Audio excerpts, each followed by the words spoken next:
the creators of Relevant Magazine. This is the Relevant Podcast. You steal the air out of my lungs, you make me feel it. I pray for everything we lost, but back the secrets. Your hand forever's all I want. Don't take the money. Don't take the money. It's a week of Friday, May 5th, 2017, and it's the Relevant Podcast. I'm your host, Cameron Strang, and this week's show is brought to you by Squarespace. Whether you need a landing page, a beautiful gallery, a professional blog, or an online store, it's all included with your Squarespace website. Creating a site with Squarespace is simple and intuitive. You can add and arrange your content and features with a click of a mouse. You can design a best-in-class online store even with their award-winning templates, customizable settings, and more, all without a single plugin. Squarespace makes adding a domain to your site even simple. If you sign up for a year, you'll receive a custom domain for free. And they have great customer support. You can start your free trial today at squarespace.com and enter offer code RELEVANT to get 10% off your first purchase. Squarespace, build it beautiful. Hey, like I said, I'm your host, Cameron. Here with me in our Orlando studios, Eddie Big Cat Koffoltz. Good to see you, man. Over there on the ones and twos, our producer, my brother, Chandler Strang. Hello. On the Skype line from Loverland, Virginia, Jesse Carey. Hello, hello. And I am excited. As you guys know, we've been doing kind of a live with Kathy Lee sort of situation. Live with Kelly, is that it? Where we have the rotating guests, right. you know, all summer long. This week, our guest host joining us for the whole show is comedian John Crist. Get out of here, dude. What's happening, man? John, it's good to see you. Hey, it's great. You know, the Squarespace, their new motto is Squarespace, what's my login? That's actually I have a Square. I was like, hey, how do I get into this thing every time? Great. Every time. Thank God for that 24/7 customer support. That you can't use unless you're logged in. They but it literally doesn't have matter. like auto, caller ID on it, like John. Oh, And they're like, John again. What's my answer? The question is the name of your first ex-girlfriend. I was like, okay, we don't need to get into all Right. that. I still love her, but I feel like I don't want to talk about her. It's 10:30 in the morning. I don't need to be reminded. Why did I it's choose too that as my hurtful. password? Coming up on the show today, we have a great show in store for you. Not only is John here for the whole show, but Antoinette Robertson joins us. She's one of the stars of Netflix's new series, Dear White People. I watched the entire series this weekend. It's really good. It's being talked about quite a bit. It's written to you. It's for you. Yeah, dear very white Cameron, who's alone on a Friday night. Super white. Watch this. Do I qualify? Are you wearing denim? Yes. Antoinette Robertson's coming up later. And then after that, we have a very special segment. We are going to play you an excerpt of Shauna Niequist's premiere episode of her upcoming podcast that is launching this week on the Relevant Podcast Network. So we're just going to run, it's a 45-minute conversation on the actual first episode, and you're going to experience a few minutes of that. I'm excited for you guys to hear Love it. Shauna. Yeah.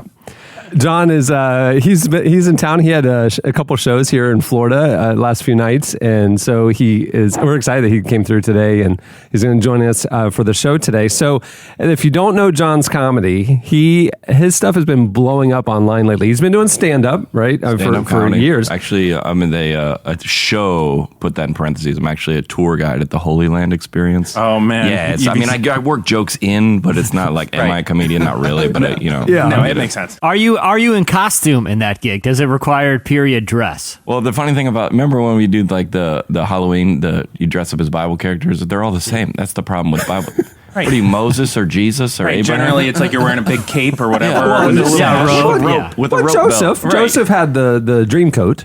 Oh yeah, it's like a He was the fancy it's outfit. like a Charlotte Hornets starter jacket. Right. You got that one prankster in the flesh-colored bodysuit thing with the fig leaf. That guy doesn't last very long. He's get him out. backsliding. Yeah, He backslides by junior year for sure. Junior year. That's Some of the videos that have been maybe parodying Christian culture that John's been doing the last couple of years with Aaron Tuning and others. Millennial International. That one was great. Compassion International one where you sponsor millennials. Church Hunters, the recent ones, Church Hunters. Yeah. Those are my favorite. Those are big, man. Me and my was mom got overwhelming. into a debate about our favorites. Yeah. Church Hunters is my favorite. Yeah. She likes more of the classic stylings of the John Crist does catalog. she? Yeah. She's you came on She's a later purist. and she's like, hey, I knew him way I'm an back OG. when. Yeah. The thing with your sensibility in those videos is it's not parody as much as it is exactly like what's happening. Yeah. And it's like it gives me chills to watch. You're like, I saw one. I'm going to make it awkward and play a clip of one of his videos while he's sitting here. He There's actually one he requested tweeted it. this week. He tweeted it out, and I watched it, and it literally was my mom. Video is a minute long YouTube video he just did walk around a mall. He called it "The Lady Who Has a Bible Verse for Every Situation." Yeah. I'm going to play a clip, and then this is little Cameron walking around the mall with his mom, basically. Yes. Here it is. Oh, I was gonna go to Macy's, but Dillard's is having a sale. Man plans his steps, but the Lord directs his path. Look at these purses. Excuse me, this is fashion now? Lean not on your own understanding. Oh, no. Oh, Spencer's gifts? Guard your heart. Finish line? Oh, yes, run the race I have set before you. 30% off, all things work together for good. Oh, would you look at these here? Run and not grow weary, walk and not faint. No thank you, I don't need any skincare samples. I am fearfully and wonderfully made. Oh, there's Starbucks, thank heaven, streams in the desert. Oh my gosh. no. It just goes Terrible. on. This is my mother. Yeah. I sent it to her. I sent this to her on Sunday night, and she goes, I'll click that link later. I'm at his show. Yeah. My Oh, mom drove snap. to Lakeland, Florida, an hour away because she's such a fan of John. And I'm like, I'm where a were fan you, of John. dude? I Where were didn't- you? I don't know. I'm I don't just even kidding. know how she found I out don't know. about You shouldn't probably go to Lakeland for any reason, actually. Not a lot happening there. No, not Well, much. John Crist Yeah. shows. It Yeah. packed out. Listen to this. Packed out a 1,400 seat theater. I mean, this Fill is it like up, dude. sold I mean, it that's out. exciting. Filled it up, man. It's It was huge. good. We got him going, dude. That's crazy. Yeah.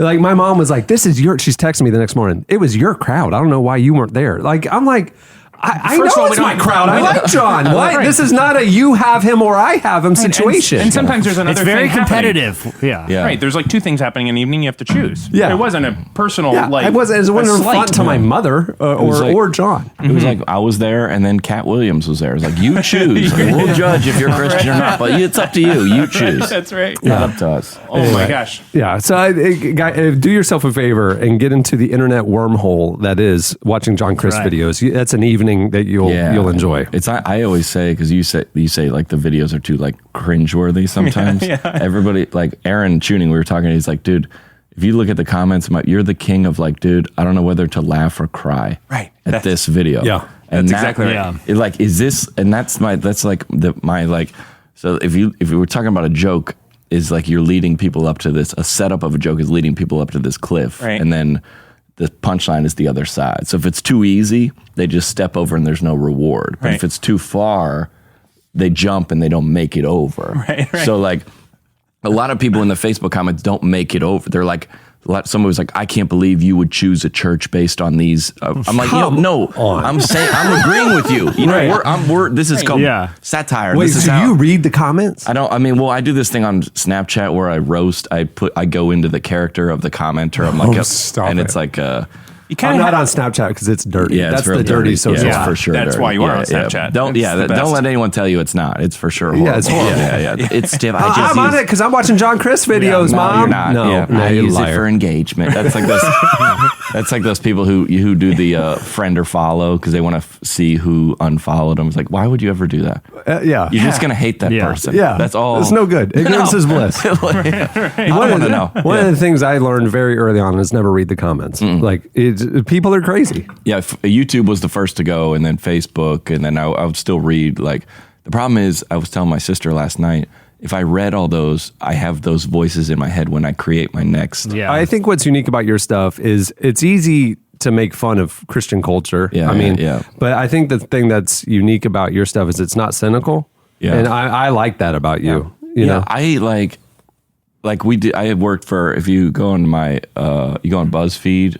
If you look at like John Crist, there's a couple videos I made for BuzzFeed because they were trying to make some Christian content, Muslim content, Jewish content, all this stuff. They were like, who's the Christian guy that can do funny stuff? But like a lot of the stuff, I wrote it and produced it, and then I gave it to them to edit, and it kind of turned out like that, kind of Interesting. angry. I was like, yo, I'm still on the team, dude. I love Jesus. I'm not I'm not here to like, I'm not like, you know how everybody gets our age and their parents like love Joel Osteen and we're pissed at them. And I was like, especially in comedy, I was like, dude, I think that church hunters that think at the end of the day, people will be like, yeah, maybe we should not. Right. It was actually kind of a thoughtful, like, Yeah, maybe we should not treat church. we are like, kind of consumerizing our church. I get it. Well, Maybe. it's the same thing with Yeah, your there's a moral Christian to it. music industry one. Yeah. Like it Oh was my like gosh. playful, but it was like sharp critique. Of The things best that- line, your great comedy reveals something that you maybe haven't even realized. And, Yeah. and the best part of the Christian music one was when you said more water references.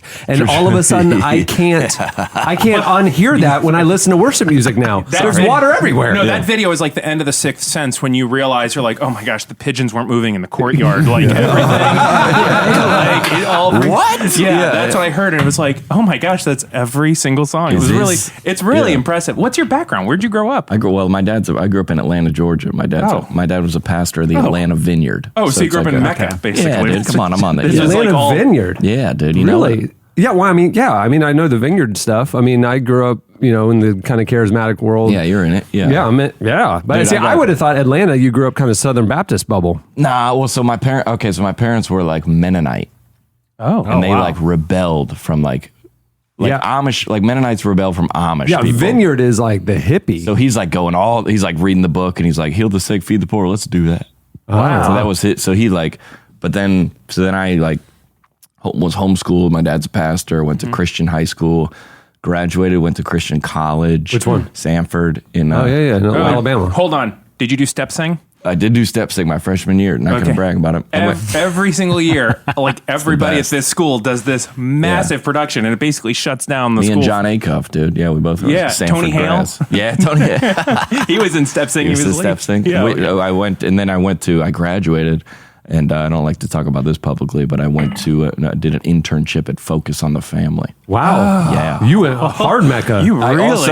I've also worked at Chick-fil-A. What was your role? What was the role of the internship? Like I don't know, I was like passing out A pamphlets monger. or something like Yeah, that. fear monger. Pass out fail. What year were you there? Were you Dobson or post Dobson? I was Dobson, dude. Yeah. Oh, you OG I was Dobson Focus. style. Do you like spend time with him? No. He's a No, there's like 1,000, yeah. There's 2,000 kind people of that like work there. we had to when you walk by, we had to just bow, but we didn't. I mean, was that time? Is that time with him? Who knows? I mean, let's be real. It's kind of like devotional time. But I said, I always have a joke, and people get mad at this. I was like, no one goes to like a Christian or church internship that has a plan in life. Right. Like no one's like, I'm taking a year off law school to go to like Bethel. Like, you have no plan. No. You have, I'm sorry if that's too No. personal for people, but you have no future. No, it's what have I known at this point? I've been to a lot of church. Dude, go apply for a job in the real life and put like Church of the Highlands College on there. They'll walk you out to the front door day one. Oh, that's great. Yeah. That's true. Right before I started working in church, I had worked in an Office Depot selling Yeah. a computer for years, and Yeah. I was like, that's actually work. That's real work. Right. The rest of this is just Those Christian like internships, like we get college credit for it. Get out of here, dude. you got nothing. So you went, then Colorado Springs and then moved back to Atlanta? No, then I just stayed out there in Denver. Oh, And then really? I live in Los Angeles now. Do you really? Yeah. And then that was another Mecca. Wow. Okay. So I Christian college or Christian high school, Yep. graduated 23 people, hardcore fundamentalist Baptist, like dancing, no dancing, that kind of thing. Yeah. Then I went to Oral Roberts University in Tulsa. dude, you got me beat, man. Yeah, that's actually. Then I went Shocking. to Nashville for 2 years. Oh, I worked yeah, in the got it. Christian Yeah, industry. you nailed it, dude. Yeah, you And got to then get sort into of relevant. Nashville soon. Well, I got to get there. It's Well, all you know, happening.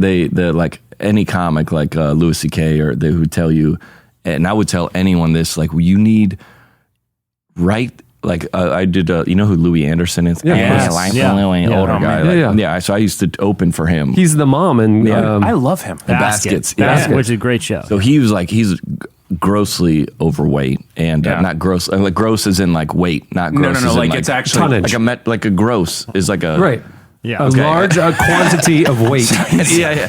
Anyway, so he comes out on stage and he's doing jokes about his parents being abusive, and he does jokes about his weight. Yeah. And people, we used to do meet and greets with him. This was when I was a young comic.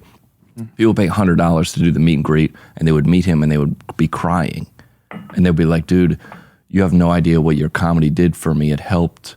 It helped. It was therapeutic for me with my weight, and my parents were abusive." And so he would always come out and do jokes like, "Let me move this mic stand out of the way so you guys can see me." Yeah, great joke. Hilarious. Right. Great joke. Easy. So like he told me, he's like, we need you to write the jokes that only you can write. Right?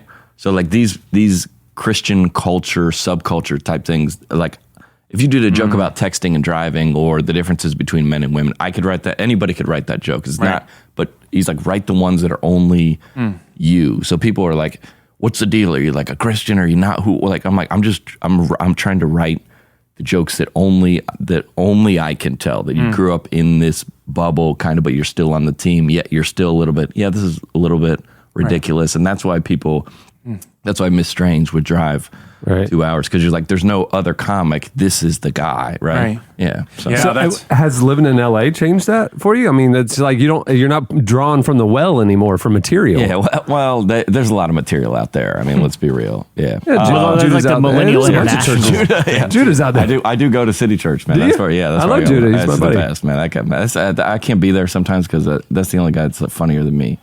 Yeah, I can't take this guy. It just kind of hurts. I'm like, why? He's better looking. He's smarter. Yeah. He's funnier. Your jeans are skinnier. Much more famous friends. Yeah, well, wait. Yeah, I mean, he's got me beat on the famous friends. I'm sure you've got a cool phone, Yeah. but like you just dropped Louis Anderson as sort of like your go-to for the interview. Like, You've got Louis Anderson. He's got Justin Bieber He's got and Bieber. like Kevin Durant. Yeah, he's got KD now. Yeah. I mean, you're still awesome, but I'm just saying. I'm rolling with like the dude from like 1,000-Foot Crutch or something. I don't know. Is that a band? I think It was. Right. You can get into any Mercy Me show like without even trying. Any of them. Like, because he knows their tour manager really well. Guys, come on. You know, I've sung I Can Only Imagine at 2 funerals for my family at this point. Oh, yeah. No joke there. It's just a reality. Dude, I got just a sad reality. I have a joke in my act about whenever you go to a wedding at a church, right? This is I should set this up, but we're already in your podcast, so it's too late. But like whatever you want to do. Whenever they're singing a song in a wedding, like in a church, like you don't know if the song is like about like heaven or the wedding night. Right. It's like, I can only imagine. You're like, what? Like, will I be able to speak at all? What is he talking about? right. A lot of innuendo. Because conceptually, we need to get out of here. Right? Surrounded by your glory. And he's just like not breaking eye contact with her and not even blinking.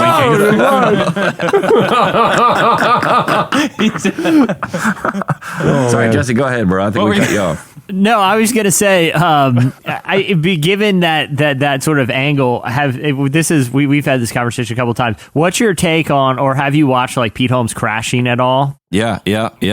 And do you hate him? No, I love Pete Holmes, man. Yeah. I think the story that is a little tired is like comics struggling. Like, is that every show now? Because comics, we're like, well, let's just write the show about us struggling. Like, all comics are a disaster. Right. Personal life, everything is a disaster. It's just a known quantity. There's no way that you get on that stage without something. Yeah, listen to any podcast, any comedian. Right. It's the problem with being a Christian. We're like, you're supposed to have it together. We're like, yeah, but let me just claim comic first so you guys can lower the bar about me. So you don't think I'm that good of a person. Because like a comic, no one gets up on stage in front of 1,400 people and says, I'm going to make these people laugh for 90 minutes unless something went wrong. Like deeply. Something went wrong. You know what I'm saying? You need some sort of affirmation that didn't come. Yeah. There's somebody else is fine with like you getting up and somebody goes, hey, that's a nice shirt. That's all the affirmation you need for the day. Not me, dude. No. I need 1,500 people to look at me for an hour and a half. Okay, so what? And even still that not you, enough. And even that you drive alone, kind of in the void. So what is that then? I mean, is your mom and dad funny? I mean, like, or was it seeing? For me, it was probably I was one of 8 kids. Which were you in the lineup? I was third. Oh. So you're nothing. You're not oldest. You're not youngest. You're just like notice me. I mean, 100% in like therapy and like counseling I've gone to is a lot of not to like put my parents out. I love them to death, but a lot of memories of like, this is getting too serious. I'm supposed to be the hilarious co-host. Again, no, you nature of the show. Podcast. No, we're like a lot of memories where like soccer practice is over at 5 and no one comes. Yeah, and the coach is still there and he's like, "Hey, where are your parents?" He's like a 22-year-old kid. He's got to go home do his whatever. And he's like, "Where are your parents?" Still, no one comes. It's like every day. Yeah, and then it's dark outside, and then I'm sitting on the corner like, and I get to be 20 stories like that. So the message that sends a kid is like, we don't care about you. Right. You're not important. Right. So my therapist is like, yeah, obviously you're a comedian. Right. I'm like, oh, Okay, yeah, but Right, it right. makes you feel better about it. Not like Right. if you understand why you're doing it, then Right. you can. Yeah, Are you afraid by going to therapy you're going to get fixed and then you won't be funny anymore? 100%, 100%. Yeah, Right. And Because you like, can't work it out on stage. Yeah. You Or get too well can't. adjusted. Yeah. Yeah. I was like, I gotta be like a lot of my jokes, like the millennial joke is not a joke. Right. It's a legit anger Right. about millennials you tell me I'm going to get up at 4 a.m. and drag 3 boxes of merch through the snow to the airport and get a layover to land to do a sound check and do a show to get back to my hotel room at 1 a.m. and you're going to email me and tell me that you need money for you're a missionary and you wake up at 10 and like check Facebook for an hour and a half, have a cup of coffee with somebody and then act like that. Get out Right. of here, dude. I can't. You got to work that I out. can't, that's going to be a problem for me. But that comes from like the best. That's why I don't really like talking about my past jokes because I'm already like, I had this Christian girl Instagram where it's like, how to post the perfect. I was so mad at that I made this video. And now when I see them, I just chuckle because I've already kind of Exercise Worked that it out. demon. yeah, I'm not mad anymore. Right. And so it's like, people are like, thanks for coming to Lakeland. I'm like, no, I needed you more than you needed me. Like Right. I'm dying. I see these Right. things on social media and I just like, I got to tell somebody about this. I can't. Right, but that's the interesting thing that's your ability that is not common because people can be funny, but you have a way of grabbing the thing right Yeah. before it's in anyone else's consciousness so that when we hear you say it, it's like, yes, Thank you. That Why- is something I've never thought of, but have Why- definitely yeah. thought of many times. I've been able to verbalize that. We're doing this thing with I was like, if anybody follows any like pastors on the internet, the celebrity pastors, I was like, why are these pastors always calling their wives smoking hot? Oh, man. Do you talk about that? Yes. Oh, man. Oh, yeah. It's the That's most a big thing. disturbing thing. Because I'm like, Man. I say you're kind of putting us in a tough Dude, spot. we literally put that in the magazine. Like, Good. we're like, Yeah. put this on blast. This is not a good look. Because do you agree or disagree with her? Him? Or what yeah, you do? you can't say, nah, she's only about a 6. What are you supposed to do? Right, it's kind of an eye of the beholder thing, man. But Yeah, so you're worried about like the pastor's meeting that's like corrective, and it's like smoking hot. Let's just be honest here, a little if bit of a you're- start. She's not unattractive. Yeah, I'm but saying, smoking- or what does he go to the other way? Like, yeah, more pics of your wife, please. Like, with the hard eyes. yeah, please DM ASAP. Oh my gosh. Yeah. Do we just all need to just do the heart eye emoji replies now from now on? That's it. Just everybody. Heart eyes. Wow. Totes, well, yeah. And now you're creepy for agreeing. No, that's what we're Yeah, going to do. What do you want to do? Or you say no, and it's like, why would you disparage my wife? Yeah. You're like, so you just got to sit there and look straight at him and just let him finish. Just, all right, say what you got to say, man. Why don't you just yell out, where's your smoking hot wife? Woo! Bring her back out. Okay, well, listen. Before we move on with the show, we thought, okay, John Crist is getting a little big for his britches. Mm-hmm. He's it's almost impossible to come do out right of nowhere. And all of a sudden, he's the Christian culture parody expert guy. He's got his finger on the pulse of Christian culture like nobody else. We've been doing this for 17 years. We're not a comedy publication. I'm just saying. How long have you been doing stand-up? Well, I mean, I've been doing stand-up since 2009. But I became like, since October, everybody knows who I am. Why? What Literally happened in October? The millennial video. Really? My Since gosh. October. The one that premiered at Catalyst? If we did Lakeland in September, there would have been 30 people there. I promise you. Seriously? This is all in the past like 4 months. Weird. Congratulations. I've been So you're riding a new wave. I've been like emailing Jesse for like years trying to get on the podcast. He's like, no. And then finally I showed her. Yeah. No, I just like kidding. it. That's not I true. saw that Millennial International true. thing. I heard you got some good smoking hot wife material. Why don't we get you on, man? Well, somebody said, somebody like messaged me the other day on Facebook or somebody goes, hey, dude, you're funny, man. You should try stand up. I'm like, what? So now people know me from those stupid videos, but I've been Doing doing stand up. Right, I've been dragging merch through the snow for quite a since while. 2008. Most Yeah, yeah. overnight breakout sensations, like it's like, a 10-year overnight Yeah, success. more than that, dude, yeah. It's, you got to put the. Is there ever going to be anything that surfaces like old Star Search videos or something like that? That's just like, did you ever do anything in like college that was just like, Oh, yeah. that's going to Oh, come yeah. up? There's yeah, some, for sure, you're a that'll top come up. hat and cane. There's some. it's coming up. Yeah, for sure. Yeah. A bunch of can't talent shows, Christian musicals. Yeah, that'll come back Oh, up. yeah. Were Godspell. you ever in a Salty the Singing Songbook play? Because I was. You were in the play? I was Rhythm. Where was Salty at? Salty was just the grown up, and then So you then didn't the have kids. the book. Was the actual book? Yeah, you wore the book. Yeah. Yeah. So Salty was the grown up in the play, and then the kids, I was Rhythm. You're Rhythm. Yeah. Yeah. He's the John, cool I kid. have a question because I think I read that you at one point did voiceover work for Adventures in Odyssey. Come on, man. Why you got to bring that up, dude? way you did. Adventures in Odyssey? Yeah, I did one. I was in one episode. Was it when you were working at Focus on the Family? Yeah. And they were like, we need a. So it's the new Adventures in Odyssey. Okay. Yeah, it was like new Mr. Whitaker. Okay, You know so it what I'm wasn't saying? like old school McGee and me era. I was rolling up in there. I was like, "Yo, where's Connie at?" Because I got a crush on her. Yeah, smoking hot. Yeah, smoking hot. Man, Connie was smoking hot though. Let's be real. Yeah, Connie. She's married to somebody. Stop, dude. You know what's funny about all that stuff is like the Mr. Whitaker character or like the whoever. Like these people are voiceover actors in L.A. They're not Christian. They don't even probably know what these things. So like I did a video about millennial marriage proposals. Like I was proposing to this girl, and then she was like, "I don't like that angle. Can you move around?" And we did like a bunch of different takes. And it was a stupid video. But I was just I was getting with my friend Megan Batoon, who's a YouTuber in LA. I'm like, "Hey, can you just like play this character? You'd be great at it. It'd be funny. We got good chemistry." And then everybody's like, I follow her on social media and I saw her wearing a Barack Obama shirt. I was like, well, she's not on our. You're like, Andy was a great president with great politics. Yeah, I was like, she's just. I was like, she but it does like in the God's Not Dead. Like all the leads have to be. Yeah. They have to be Christian because they're gonna go out and sell the movie. So like Kevin Sorbo, you got to have someone on the team to act in the movie. Otherwise, it's like like the key grip has to. Like, Kevin what church do you go to? Kevin Sorbo's like deep cut Christian. Yeah, he's in. He's on. No, the like team. whenever we have little staff birthday parties and stuff like that, we always read a passage from the Kevin Sorbo book. Bible. Yeah. Oh, Yeah. You guys ever hear the show Boz? Well, it was Focus on the Family. It was Boz. It was like a Barney ripoff made by Focus on the Family. Yeah. My girls love it.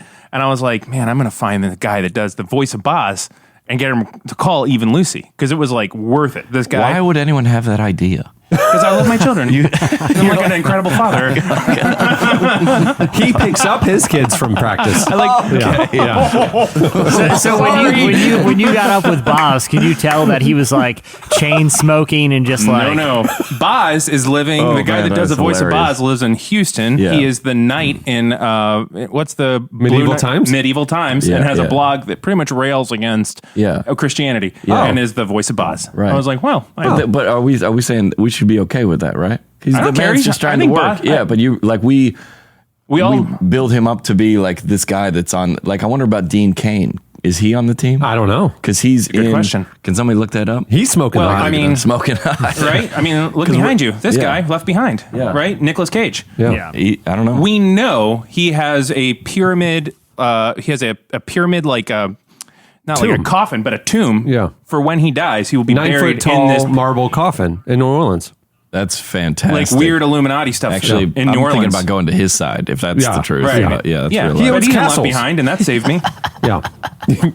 It did save I you. love that movie. All right, so back to he's a little big in his britches. Oh, yeah. There's a Like whole- everybody thinks like he's like the preeminent expert on Christian culture now. Yeah. I So need to be the we guy. thought we would put that to the test. Oh yeah. Oh, I thought you were gonna like bring me down a little No, bit. no, I was no, like, no. oh, Well, no. maybe you'll bring yourself down. like, Maybe comics you're going to be shame you. exposed Comics because already we insecure have enough. We don't need to be I think you're hammered. fine. I like okay. it. we have a Christian culture test just to see Oh, how geez. deep cut OG he is. Let's see. This makes me nervous. Jesse, are you ready to? I am ready. all I'm right. ready. Jesse is going to ask you some questions, and we're going to see Are they multiple choice?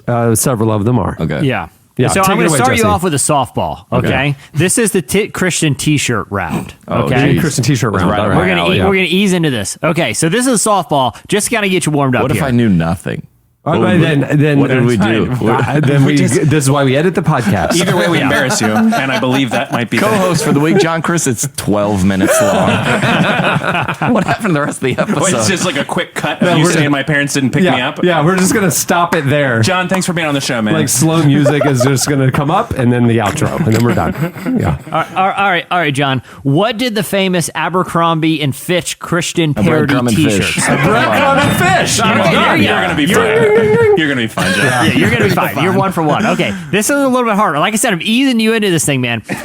The T-shirt that said "Catch up with Jesus," and had a bottle of ketchup on it. Yeah. Also included what slogan? Blessed from my head to potatoes. Okay. Yeah. I have this shirt, but I can't remember what. Yeah. Pass it on! ! Or don't be left behinds. Ooh, Like it was for Heinz sure ketchup. A. Blessed from head to tomatoes is correct. Yeah, Ding, for ding, sure. ding, ding, Yeah, ding. yeah. Yeah. You are 2 for 2, my Oh, man, I friend. feel- All right, now it's time for the Christian direct-to-video round. Oh, I don't Christian know about this. direct-to-video I didn't round. have TV growing up, but I'll try it. Really? Is that No the Mennonite TV. era Yes. or the Vineyard era? No TV in the house growing up. Really? Wow. Were you allowed to see movies and stuff? Well, my brother snuck in a Weezer CD and a Michael W. Smith case. Ooh. So it wasn't just like hide it in the backpack. we had to put go, it in a yeah. different case. Yeah, different. That's put a it in pro a Christian move, man. case. Yeah. Yeah. Come on. It's a good brother. Yeah. Okay. Well, he all had right, to rely on his brother because the parents would forget about him. Yeah, for sure. Dun, The dun. funny thing about these jokes is that's a comic lives for this. Right. For like sick, dark humor. Right, Like where's that. the little Like this camera, you don't know me, but to have the confidence to make a joke like that after meeting me for 5 minutes, Right. I love this guy. Let's find Yeah, the deep yeah. core That's thing the- and yeah. just play with that. There's nothing that if you can. Mark Lowry, you know who Mark Lowry is? Yeah, of course. Okay. You're a hero. My hero. Yeah. I was hanging out with him and he told me a story. He told me about this is the brain of a comic, right? So he was in the hospital when his mom died. Mm-hmm. His mom died. Him and his dad were there, and his mom died. And right before she died, she goes, "This is a true story. I think I see lights." And that was the last thing she said before she died. And so they was all sad. Everybody's crying. They get back to the car. His dad gets in the car. He gets in the car. His dad goes, "Man, that was crazy." Mom said, "I think I see lights." And Mark says, "You think it was flames?" Hilarious. Great joke. Hilarious. I will never tell a better time joke in my life. Because Hilarious. too soon doesn't exist. It doesn't exist. Not for a comic. No. But For someone with a soul. yeah, maybe probably too soon. But generally, right. Isn't that like that? You think That's great. You think that how therapeutic was that for his dad? All right, we're in the direct-to-video Yeah. Christian movie round. Okay, yeah. Now it's gonna. I feel like we set you up. You know, you're warmed up. You're 2 for 2 at this point. good. Okay, this is a direct-to-video round. Which of these terrible things did Nick not do in an episode of McGee and Me? Okay. So all of these were terrible things he did. Except one. Was he complicit in the vandalization of an elderly Native American man's home? Did he sneak into a film called Night of the Blood Freaks Part 4? Did he inadvertently start a massive wildfire and blame it on an orphan? Or did he become an arrogant jerk after winning a game show? He did 3 of those things. He did not do one. Which one is it? Well, I think it was the movie, but I'm pretty sure it was part 3. That's the only. No. I'm just joking. I'm joking. What's the name of the movie again? Night of the Blood Freaks Part 4. Okay, I know he did the last one, and I know he did the second to last one. That you have any of it in your head is What's really the first one again? The first one is that he is complicit in the vandalization of an elderly Yeah, he did Native that. American Yeah, man's that home. was a moving I think- episode. I That's a very remember that special one, yeah. episode.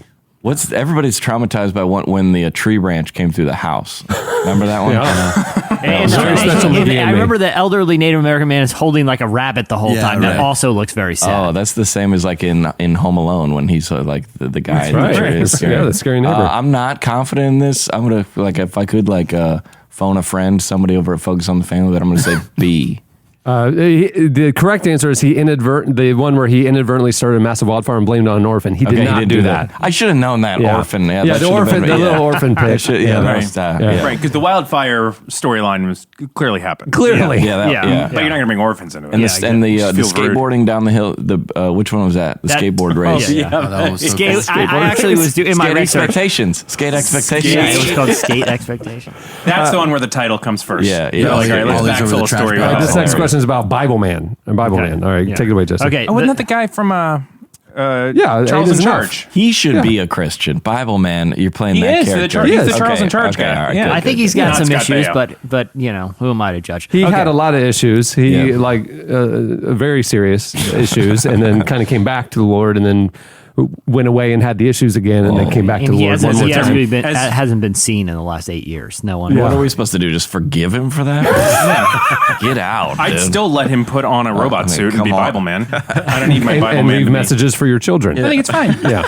No problem. Yeah. All right. Which of the following was not an actual villain on the show Bible Man? All of these were, except for one. Dr. Decepto, Deceptive. It's like Dr. Okay. Black or. It's a freebie. Professor Stumbling Block, Oh, God, good that's Lord. got to be fake. God. Rapscallion P. Sinister, Are these all fake? No, so 4 out of the 5 are real. 1 is not. Keep the going. 2 more. Fibbler, who is like the Riddler that tells lies, the Fibbler, and then sounds like one that's called Too Cool for School. But you should know The that it's spelling spelled is the digit 2 K. and then KUL. Has to be. Too cool. Oh, yeah. 4, the digit 4, then SKUL. There was always one cool one, wasn't there, in all those shows? It's a little edgy. Like in Pound Puppies, there was the one guy that had like the cool jacket on. Do you remember? For school with it. He's got a pop collar and sunglasses Oh, yeah. inside. He's a rebel. He's a Yeah, rebel. yeah, I'm going to go with B. Professor Stumbling Block is correct. Not a true one. Not a true one. Oh, That's man. right. I feel good so about this. you're 3 for 4 right now, John. Not Well, bad. the first one, if I would have thought about it, I would have had more time. But yeah. All right, the next one is Also, I don't even know if I want to be good at this game. Is it? Yeah, it's kind of a bummer because I haven't done many of these. I was like, I win. Wait, but do I? Your career is predicated on the fact that you're great at it, but I just wish for you you'd had a better life. no TV, but he knows about McGee I like and how me. somebody on that Bible characters video asked like, so are you like really a Christian or you just make? You think I would just make all that up if I wasn't? Yeah. Like it's like somebody How else doing would I like know this? like passages from the Quran. Like you have to be a Muslim to. Also, how would you know that those are the popular ones? Right. You know what I'm Right. saying? It Because just seems like it would take more work. it would take It's a more work to lifetime. cheat than to just learn the material. Like I had a show at a comedy club, but it was like Secular Club. yeah. Well, I do a lot of those, but like, I mean, Is it because Christian comedy clubs aren't funny? well, there is no Christian comedy clubs. Oh, that's What's good. What's They good just for use me? the church lobby or the fellowship hall. Yeah. What's good for me is like the Polk Theater in Lakeland because Yeah. like it's a neutral. It's not a It's not a church bar, or it's not a church. Yeah, so like Right. People like my mom feel fine Yeah, there, I but can go also a 25-year-old could go there. yeah, everybody can because like if you go like if there was like a bingo night, Right. but it was at like a mosque, you're not going. Because church people of the think bingo? if they do like morally neutral things in church, people are no, they're not coming.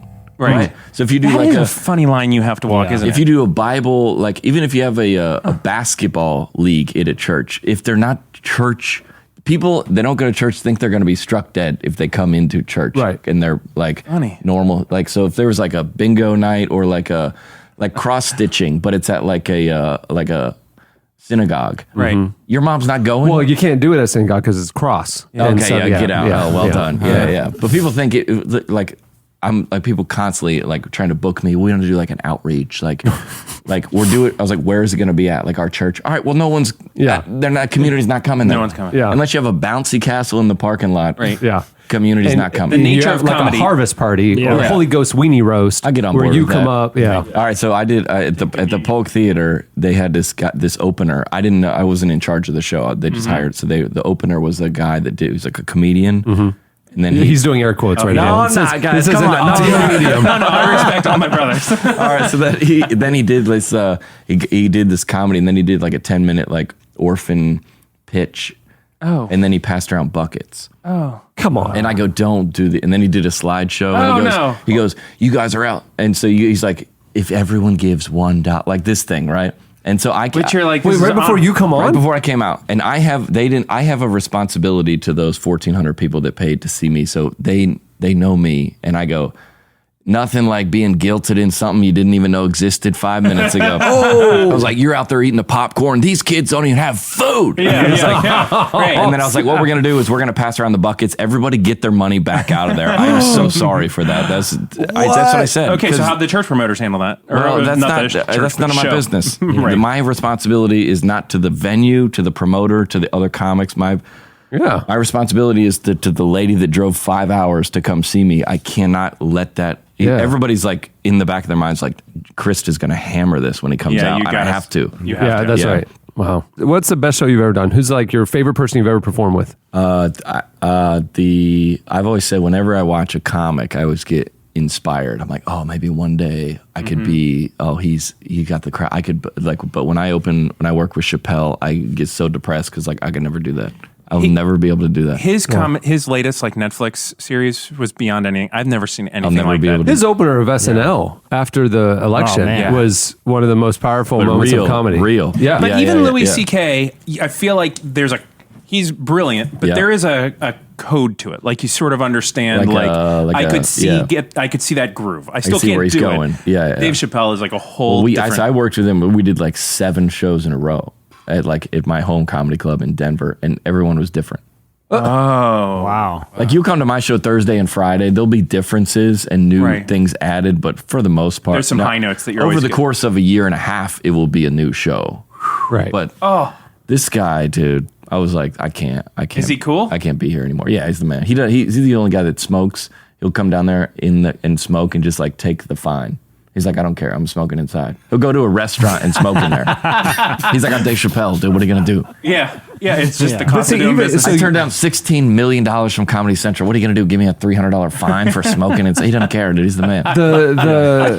You talk about Chappelle in a way that like in his new special, he talked about Kevin Hart, and his kids and how his kids and Kevin's playing arenas and all the stuff. And he's just kind of like, there you go. Like, I can't do that. Can't do it. Man. That's crazy. That's a true comic where so I was in Salt Lake City and I had sold out the comedy club there, which is like, but then like Jim Gaffigan was where the Jazz play next door for like 13,000. I'm like, Oh, I see. Did he really? He sold out Yeah, next 13,000? door. Yeah, Because next door. I see Gaffigan when he comes through, it's like 2,000, 2,500. Like, He'll sell out, whatever- but he'll do multiple nights. whatever the like where the Magic play, but cut in half for the how many is that seat? Well, it'd be 8, 20,000 for basketball, so Yeah. Maybe like 8 to 10. Yeah. Okay, still, man, those Salt Lake City people like their white comics. But that's it. Yeah. Well, those clean comics. That's They actually love That's it. why I heard State like motto. Brian Regan kills in Salt Lake He City. crushes. Yeah. But that would be like your magazine is like but you, instead of comparing yourself to all the other terrible magazines below you, you compare yourself to the one above you and then feel bad. That's how we. That's the math we do in our head. Yeah, like there's always. a gajillion open micers and bloggers and everyone else that doesn't have anything. Yeah. And we're like, oh man, I wish we were Cosmo. You probably don't think that, or I don't know who you. I really. That's primarily my thought when I lay in bed at night. I wish we were more like Cosmo. Yeah. It's really, we need to do more things. Is it talking about heaven or is it talking about sex? I can't. One of the two. I can't tell.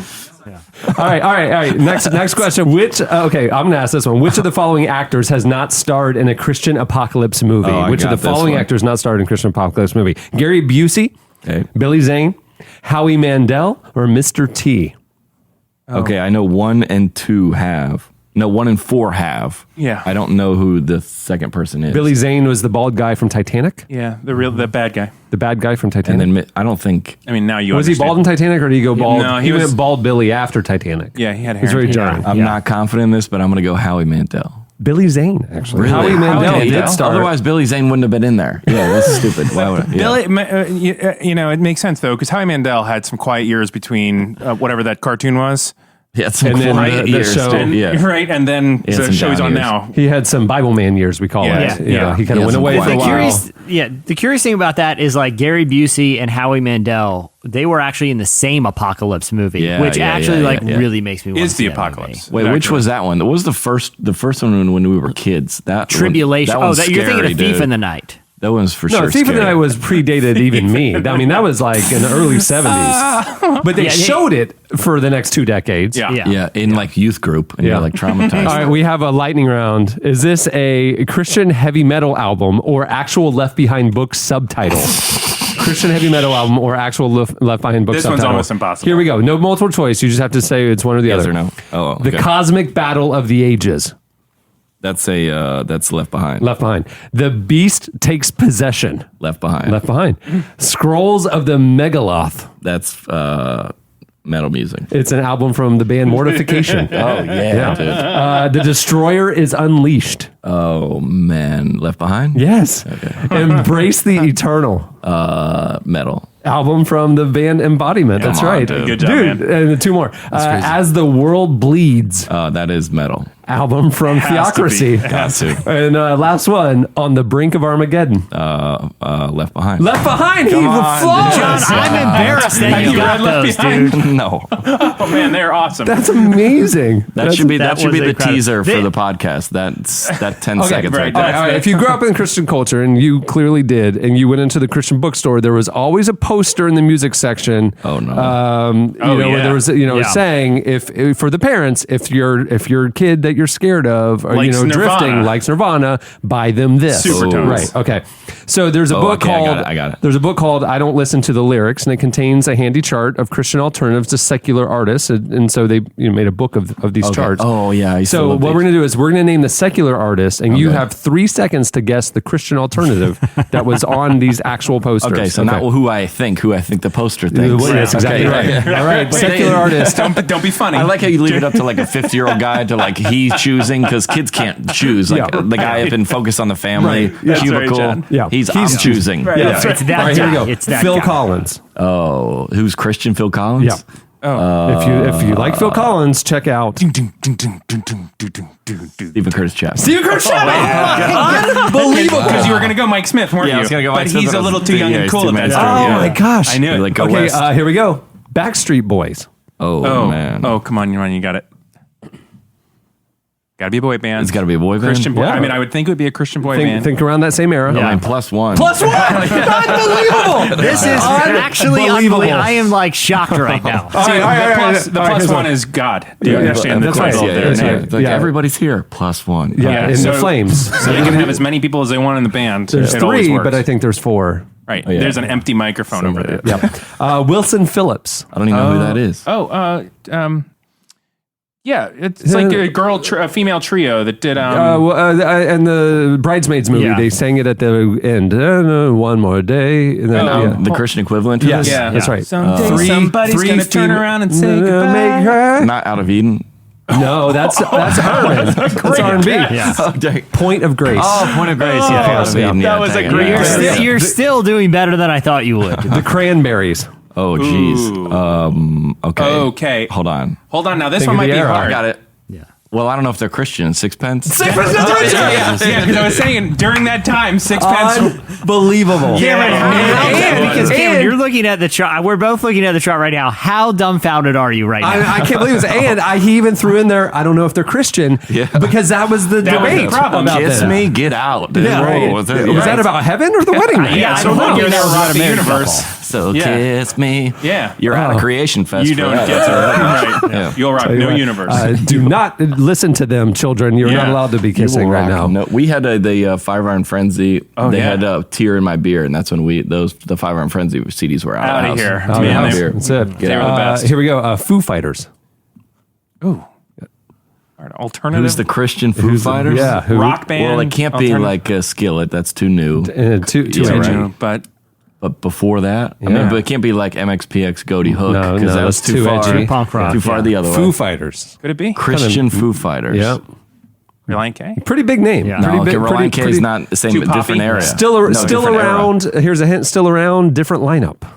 They keep I mean, rotating. not Newsboys. No, Audio Adrenaline. Oh, Audio Adrenaline. Okay. The Audio Adrenaline still around? I think Kevin Max sang lead for them. He did. I saw Phil Joel, you know, the long hair guy with the Yeah. guitar. I saw him in the Nashville airport. He's like, dude, are you that guy? I'm like, yeah. He's like, are you that guy? He's like, I was like, dude, your music changed my life, dude. I used to go, well, not really, but I went into the bathroom and got a bunch of toilet paper rolls and I threw them up on stage. That was like the most like dangerous thing I'd ever done at the time. But it was out of control, dude. The Audio Adrenaline concert, I was like 10. I lost my mind. That's Yeah. hilarious. Was that the one where they would do the drummer and it would like lift up on Yeah. them? No, that's Spin Newsboys. around? That was No, Newsboys. Newsboys. That was Yes, Newsboys. yeah. The revolving door. Yeah. Counting Crows. Counting Crows. Oh, jeez. Oh, songwriter. Yeah. Same era. Kind of folky, Counting acousticy, Crows. late 90s. Cademan's Call. Cademan's Call. Oh, Yeah, with yeah, a little of course. acoustic. Here you go. Yeah, Third yeah, Eye yeah. Blind. I mean, you can't, obviously not. I was going to say Third Day, but that's the too easy. Ooh, I don't know that. This one's a little deeper cut. Sonic Yeah, Flood. this is a deep. Sonic Flood. Okay. Sonic Flood. No, okay. You have to, like, when we were making that video about all the Christian music, we had this joke about we're going to send you on tour with Duck Dynasty and Building 429. It's going to be called the Hack and Quack Tour. But we took it out because I was like, no one knows who Building 429 is. Like, so you have to be big enough to be, which is what I've always said about all those bands. Every single one of them either texted one of us or commented that somehow through their managers are like, dude, this video is hilarious. Oh, good. They liked it. Everybody loved it because they understand what. I would say most. I mean, knowing these guys, most of them are like in the world yet not of it. Dude, of course. They get that it's absurd. So they were like, we love this, but we can't say it, but we think right when it came out, like or when I saw it last year, and it was just like the trajectory. You're going to do this, and then you'll do a Christmas album, then you'll do whatever. Yeah. Like the next week, Lauren Daigle was in our studio, and she was like, "What's your next project coming out?" She's like, "Well, I have a Christmas album coming out this fall." I'm like, "Oh, poor Lauren Daigle." But then it's like hard because it's like What do you they have either to? play the game or don't pay their mortgage. Yeah, so I always run into like at all those conferences and stuff like that. I see everybody, right? Yeah. So I'm in the green rooms and I'm like you meet like as much as you roast the guys like Mercy Me, like you met him, you're like, oh, dude, he's got 2 kids in college. He and gets he's it. Right. Okay, We're all just doing the thing. Matchbox 20, the edgy Matchbox 20, the Christian alternative would be. Yeah, remember they got that kind of southern grittiness to them. Oh, it's got to be third day. That's got to Third be day, the third 100%. day. Okay, yeah, third day. NWA. What? Oh man. Man. Well, you don't want your children listening to NWA, so you buy them Easy Talk? No. the Gospel Gangstas album. Of course. With the ER or the A at the end? TAZ, Gangstas. Oh, with the AZ. Yeah. That's how you know they're gangsters. How do we know all they're those gangsters? albums. Yeah, What a terrible thing. Their imagery was very violent gang imagery, but you were fighting and bucking demons, not their that's gang fine. members. It was literally like, I'm going to take my switchblade and cut the throat of a demon. Of a demon. Yeah. Do you Yeah, that's think? right. Hilarious. Let me ask you this. I wonder if the other exists. So if somebody says, "Do you like this music? Which secular?" You know what I'm saying? Like, we know you're not Christian really into anymore. Lauren Daigle. Who Oh, do you you like? should- Yeah, you should Oh. you should go to like if you like Francesca Battistelli, you should go to Katy Perry. Like, it's really I like it. yeah, right. Would you go the Yeah, other the way? backslidden list. Sadly, Relevant would be the one to publish that. The whole premise of this is what I hate because all the Christian T-shirts are like, here's a popular one for let's make it right. Okay for you. let's change it for us. Like, Right. why don't we? It was okay to begin with. Why don't we just not make terrible stuff? Or what? Right. Why? And then- Who wants Or to just wear a listen to ketchup NWA, shirt 'cause anyway? It was awesome. Yeah. It was an incredible album. If you like NWA, just listen to that and then, Right, go ahead. be like a discerning Discerning person. person. and Yeah. also maybe like the gangsters. Yeah. You can like both. That's why people are like obsessed on my like if you think about that Christian music video or the Church Hunters, everybody constantly is coming into my like messages like, so are you a Christian or not? Because you guys get it because you Yeah, grew of up with course. like, Right. so if I'm not a Christian and I Right. roast the Christian music, that's very offensive. Right. Because it's Yeah. attacking. But Right. if I am, Right. that's the funniest thing you ever seen. Right. So everybody's like, Right. are you... They can't make heads or tails of it. It doesn't Yeah. fit into any Yeah, framework. they're that works like, for them. well, and plus they're like, am I allowed to laugh at this? Like, is Or this guy not. on our team or So that's like the joke Is he of- laughing at us or with us? That's the joke question. about the comedy is like if it's jumping over a cliff to get the other side. If I go into the comments and answer all that, that's me building a bridge to help them. Yeah, If yeah. they're not over it, leave them. Yeah. Right. You don't want Leave that 'em. audience. If they don't get what's happening here, don't try to explain it to them. Be like, let's have a sit down with Kate. What is he about? Just Do you enjoy it or not? Is it funny or not? Or is it Right. but so like the people that don't get it make it better for the people that do. So I don't ever shame the people like, I can't believe you call yourself a Christian. The people that do get it are like it's more rewarding. Yeah. So I don't want to build a bridge to help everyone get over. Right. Right. Because we did we got a video coming out next week. It's me and a girl, and we're missionaries to the scuba instructors of Aruba, and we need 10 grand. We're trying to raise 10 grand a month. And it's like a legit like I just love like everywhere I go we just wear our WWJD bracelets. We're having a big impact down here. Yeah. Like I don't really witness. It's just not God's timing. But like I was in the spa the other day and I was trying to choose between like So it's like real, like, but Dude, I've gotten so many letters hilarious. sending friends to Europe. I'm like, I think I actually want to go to Europe. yeah, but you have a job though, so you Right, can't. right, oh, that's that's how that works. Yeah, that's how life works. Yeah, but the questions are going to be like, I can't believe someone would try to raise this amount of money. Or like, It's They need the Lord in Aruba. Exactly. I know. Papa Roach. Papa Roach. POD. Oh, of course, Get out of here. 100%. Come on, dude. Blink 182. Max PX. No. Reliant K. A little safer. Okay, Max that's PX a is edgy. different. Wait, hold on. What is the first? Blink 182. Okay. But we're not. We're talking radio. We're talking radio. Blink 82. Okay, so Blink. All right, yeah, that makes sense. Reliant K. Because And last one. They got the little personality. Last one. 9 Inch Nails. 9 Inch Nails. Oh. The Christian alternative. That's like Stave Saker or something like that. Skillet. Oh, Skillet. Yeah, Skillet. Skillet. Oh, yeah. There you go. Can I just say this? If you were someone who came to like, you're like, okay, I'm embracing this Christianity thing, and I was like a huge 9 Inch Nails fan, and then they're like, this Christianity changed my life, I'm on this right path, and someone's like, sweet, now all you gotta do is switch over from 9 Inch Nails to Skillet. I think I immediately renounced the faith. Actually, now that I think about it, I think I'm good. Oh, I didn't realize there was a soundtrack involved. Yeah, I didn't realize I had to listen to Skillet. Yeah. All right, well, moving the show along, it's time for an hour in our look back at what happened this week in culture and entertainment. It's time for In case you missed it. Hey, in case you missed it, this week Kendrick Lamar came out and he said that he thinks modern preaching has gotten too watered down. He was on the hip hop review site DJ Booth. They actually posted an analysis of Chance the Rapper and Kendrick's perspectives on God, and then he engaged the site and then ended up doing an interview. And then extended email to the site in response, Kendrick dug deep into his thoughts on the fear of God and his beliefs that church preaching waters down conversations about righteousness. He wrote, I went to a local church some time ago, and it appalled me that the same program was in practice, a program that I seen as a kid the few times I was in service, praise, dance, worship, which is beautiful. Pastor spewing the idea of someone's season is approaching, the idea of hope. He then seems to suggest that this modern preaching style is missing something. He says, as a child, I always felt this sermon had an emptiness about it, kind of one-sided is what I felt in my heart. Fast forward, after being heavily in my studies these past few years, I've finally figured out why I left those services feeling spiritually unsatisfied as a kid. I discovered more truth, but simple truth. Our God is a loving God, yes. He's a merciful God, yes, but he's even more so a God of discipline, obedience, a jealous God. He added, the wages of sin is death. It shall be corrected. As a community, we was taught to pray for our mishaps and he'll forgive you. Yes, this is true, but he will also reprimand us as well. As a child, I can't recall hearing this in service. Maybe leaders of the church knew it will run off churchgoers. Wow. He sounds like a fun guy to hang with, Kendrick. Pretty intense. Yeah. Super fun. But I mean, that's interesting that he's saying like this kind of easy, accessible, happy Christianity isn't representative of the gospel. I mean, I don't think I disagree with any of it. yeah, I mean, I'm okay with the Old Testament. I'm okay with the New Testament. Yeah. Well, that's, Talk about it all.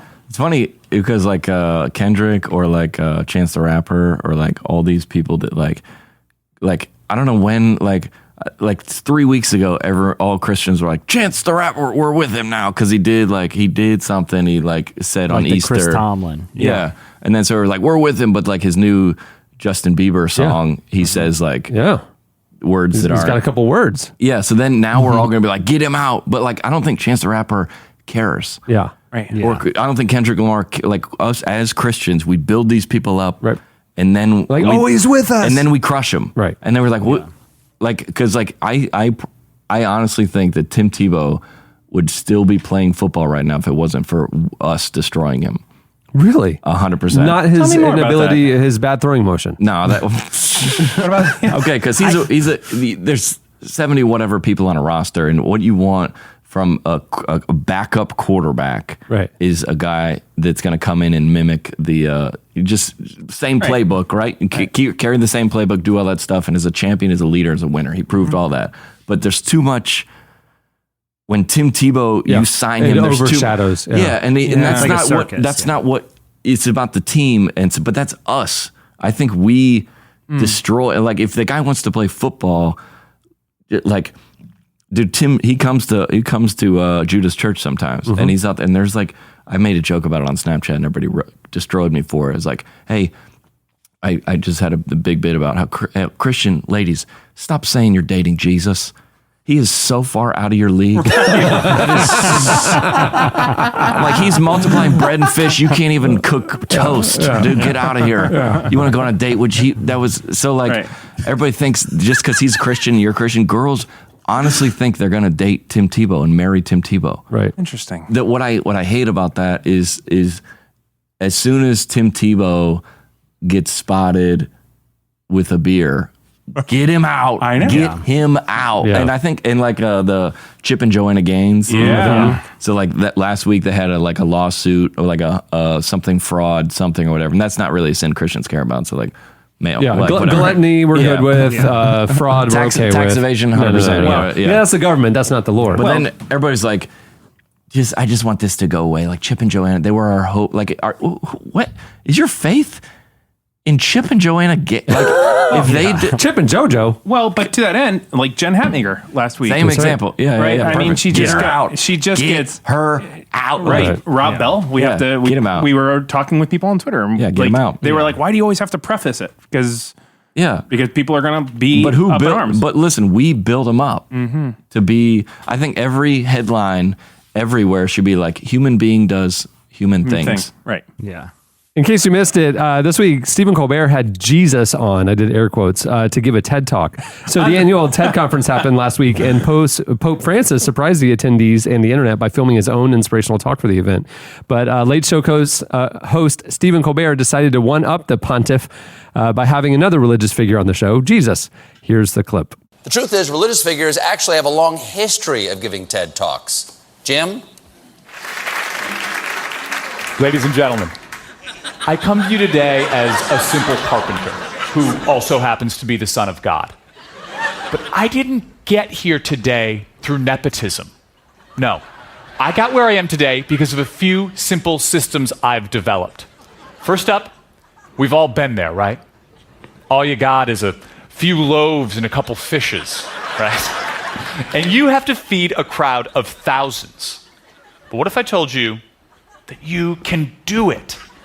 No, I know what you're thinking. Geez, me? No, geez, us. Thank you. Now, ordinarily, someone slaps your cheek, what do? We want to slap them back, right? But we've been testing a pilot program where you turn the other cheek. In case you missed it, this week, Sufjan Stevens and Gallant covered Hotline Bling. So Sufjan released an audio-visual live version of his album Carrie and Lowell last week. Or is it Lowell? Lowell. I think it's Lowell. I don't know anybody by that name, so I wasn't judging you. I was just answering your judging. question. Well, anyway, there was a bonus track of him and Gallant covering the hit Drake song. Here's a clip.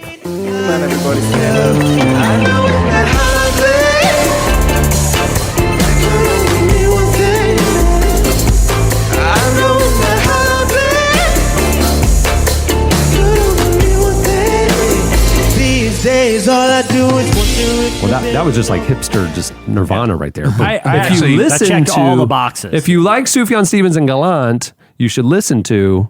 I don't know who that would be. Hotline Bling. I think Sufjan Stevens. Yeah, Yeah. Well, If you it's listen kind to of a sixpence situation with him. That's right. Yeah. If you like sixpence, you like Sufjan Stevens. We're There you gonna go. like There you go. In case you missed it, Netflix is adding more trigger warnings to its controversial series 13 Reasons Why. After mental health experts expressed concerns about the controversial hit series, which is centered on a teenager's suicide, the network has said it will add more warning messages throughout the show. Currently, the series features warnings before 2 particularly violent episodes and a short special about mental health after the finale, but it will, quote, strengthen the messaging and resource language throughout. The show's been so controversial that New Zealand requires adult supervision for viewers under the age of 18, and Canada has even banned it from being discussed in several schools. In a piece that he wrote this week about the show, To Write Love in Arms founder Jamie Torkowski said, while we wish that the creators of 13 Reasons Why would have been more careful in how they chose to tell the story, we're thankful for the good that's coming as a result of this story being told. We're glad people are talking about mental health and suicide. As folks around the world continue to debate and discuss this fictional story, we hope you'll remember that your true story is truly important. And you can read more of that at relevantmagazine.com. I haven't seen it. Is it like a comedy? Oh, no. No, it's like okay. See, we're trying to be serious. Dude. Thanks a lot, Eddie. Those things are bringing the show down. Yeah. Trigger warning, Eddie's about to tell a very offensive joke. All right. That'll do it for In Case You Missed It. Stay tuned. Up next, Slices. I said I'm geek and I'm fired up. All I want tonight is just get higher. All I want is loyalty, loyalty, loyalty. Loyalty, loyalty, loyalty. 10-4, no switching sides. Feel something wrong. You acting shifty, you don't vibe with me no more. I need loyalty, loyalty, loyalty. Loyalty, loyalty, loyalty. You're listening to Loyalty featuring Rihanna. That is Kendrick Lamar. At the beginning of the podcast, you heard Bleachers with Don't Take the Money. It's time for Slices. What do you have, Jesse? So, as a lot of listeners to the show know, one thing I'm like super against is completely arbitrary laws. Like, Yes. I think we have the segment Outlaw Hero, where I try to spotlight, things in the criminal justice system that are completely bogus and outrageous. Well, I wanted to talk about a story that I came across this week of a kid who is now facing charges because he took part in an internet prank, which I don't even think that is that big of a deal. And he filmed himself doing it, loaded it online, and now he may face charges because he jumped into the big tank of bass at a Bass Pro Shop. Oh, no. That's legendary. That's awesome. Yeah, that's next level. Okay, let me explain my logic here. Was he wearing like scuba gear or anything? No. He just was like in shorts and a t-shirt. Okay. He dove in there and he swam with a bass. Legend. I got a couple issues with this because he's only facing charges if it comes out that any of the bass were hurt. So if they find out that this prank hurt these bass, They're all half dead anyhow. It doesn't look like an area tank. Here's my thing. The entire business model of Bass Pro Shop is predicated on hurting bass. Like, That's what it's a store that sells nothing but tools to hurt bass. That's Okay, Well that's done. all they sell. Well done. Let's shut down the show. That's the end of the show. That was just a great point. Fantastic take. Because here's the thing, like you're telling me the police, you're going to face charges only if one of these bass hurt. When I am in a shop of bass murder weapons. Murder weapons. Look, I'm not for bass cruelty. I'm not coming out on either side of this. I just think there needs to be consistency in the law and logic here. The other thing too is like, I've seen Blackfish in like the whole SeaWorld thing, and I get like there's some like an ethical thing there. Nah. But we're dealing with animals with tiny bass brains here. Yeah, well, they were good. It's not like You know- whales are doing math. They're fine Yeah, too. Nobody cares. Exactly. They're not out like speaking to each other in like a cool language we don't understand. Like Oh, yeah, that is these true. are bass. And my other big issue with this too is like this is happening evidently this is like a thing at Bass Pro Shops now. Other teenagers are doing this prank. I love and this, risking dude. the lives of bass. Every second of this, dude. Everything in me just wants to see it happen in person. Okay, but here's the thing. Like, why doesn't Bass Pro Shop just lean into this? Right? Like, Like 100%, charge shit like SeaWorld where you can swim with the dolphins. swim with the bass. Yeah, It's swim like a with the bass. redneck SeaWorld with no ethical qualms. Like, it's a lot less cruel. Look, here's the thing. It's a lot Redneck less SeaWorld. cruel Yeah. than me hooking up one in the face, pulling it out of the water by its mouth, and like waving it around. Taking a and photo then with it and back throwing in. it back. Yeah. And in that scenario, like the bass went through all of that, like went through the worst torture. Like if something happened like that to you, like if you bit into a slice of pizza, got a hook in the face, and then were yanked along by some, dude in a car. Yeah. The least you would want in that situation is like, well, I got the pizza. Like, did get the pizza, I got a yeah. slice of pizza out of the deal. Like, that was terrible. Probably the worst thing that's ever happened to me in my life. Something that I didn't know was even a possibility to happen to me. Or they But give I you the got a whole pizza. Yeah, they give you the whole pizza. Right. Yeah, Here's the, but- sorry for that. Yeah, but with the bass, it's a rubber lure. It was a trick all along. You don't even get the worm here. So my You thing think is Bass Pro Shop, lean into this trend. Lean Like, into it, honestly, if they were like, hey, man, you can go to Bass Pro Shop and go swim with them bass. Yeah. Yeah, because think about might it. think no A sense. lot of Bass Pro Shops are not in areas where there's like water parks around. So, I mean, this is Yeah. really like a In the middle of redneck nowhere. outing. This is Yeah. this is like the Like Mecca. Family afternoon Yeah. trip down to the Bass Pro Shop. Bring would your you- towels. I go to think that. this is like a disruption to the bass industry. That's what fantastic. Yeah. That's like going to SeaWorld and like peeing in like Tillicum's pool. Like you're hurting him. It's like, I think you guys started with the hurting. I don't think my part Before we is start pointing fingers here, may I note that you're selling a hook with like 6 barbs on it meant to like, impale a bass's throat. Okay? Tillicum never did anything out of character. No, he has been a really consistent whale. He's done his job. Yeah. He's a killer whale. All right. They're actually our sponsor this week, SeaWorld. Right, So maybe we SeaWorld. should, Yeah. What do you have, Eddie? Well, I came across this slice, and the retentive side of me doesn't know if I love this idea or think it's the worst idea ever. I wanted to get your take on it. There is a new travel company called Pack Up and Go. Okay. And, like any travel company, they do all the arrangements for you, book flights, hotels, except there's a kick with this. Ooh. You pay for it. A large hook in your pizza. That is the thing. You fill out a small questionnaire. Like, what are you looking for? Like, I'm looking for adventure. I'm looking to just relax, right? You kind of look. You don't know where you're going on the trip. So they say to you, pack 2 bathing suits, whatever. You just go to the airport and you get your entire itinerary. It's a 3-day, 2-night trip somewhere within 3 hours of you. And that's the whole deal. That is the entire model of their business. I just sent out fundraising emails to my friends trying to raise money so I could go on one of those. Oh, yeah. That's going to be the new one is people fundraising to go to Cuba.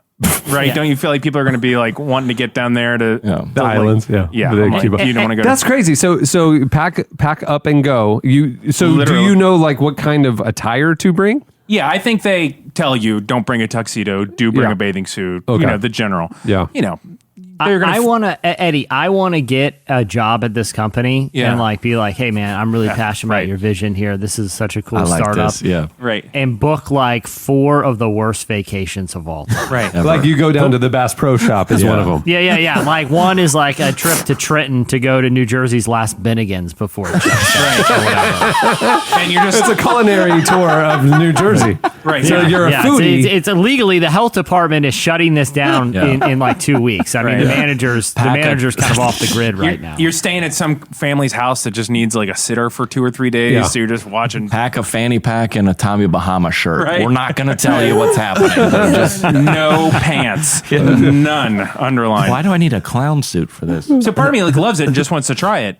But I don't think I can handle it. How much is it? Is it like, I mean, No, they didn't say prices, but it's supposed to be priced relatively millennially, so you can somewhat handle it. Yeah. Right. That's millennial pricing. Millennial pricing. Right. All right. Which means you ask your parents. And bring in a slice this week, Mr. John Crist. Guest slice, whatever. Fashionably, I don't know if I'm on the front end of things, but only because I wear like all kinds of different things. And somebody sent me a BuzzFeed article, and it was like one of those like 10 things guys should stop wearing. Right? Right. So it was like cargo shorts, camo shorts, Crocs, socks with sandals, braided belts, and all these type of things. Yeah, I'm okay with all that, basically. I'm not okay with that because the people producing the ideas are like, I know these kids. They're like 22-year-old, like Beverly Hills entitled. Like, why are you letting them tell you? That's a great point. Right. And what